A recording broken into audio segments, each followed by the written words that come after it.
Addition of two-digit numbers. First number है हमारे पास 23 और सेकंड नंबर है हमारे पास 41। 23 में 2 टेंस है और 3 वंस है। 41 में 4 टेंस है और 1 वंस है। एडिशन स्टार्ट करेंगे 1 से।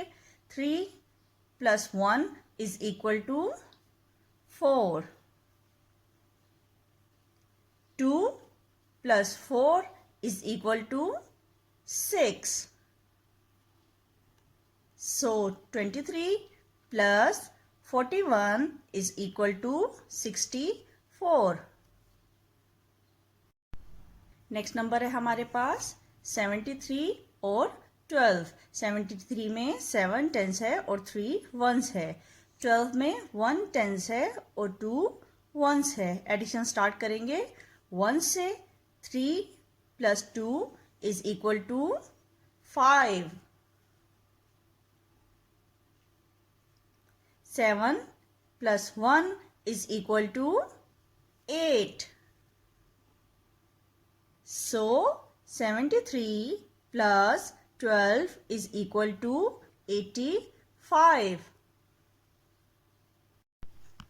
अब हमारे पास नंबर है 32 और 67। 32 में 3 टेंस है और 2 वंस है। 67 में 6 टेंस है और 7 वंस है। एडिशन स्टार्ट करेंगे 1 से। 2 + 7 is equal to 9. 3 + 6 is equal to 9.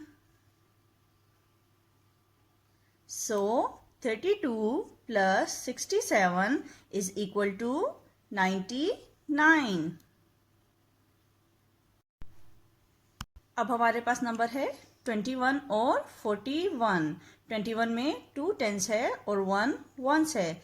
41 में 4 टेंस है और 1 वंस है। एडिशन स्टार्ट करेंगे हम 1 से।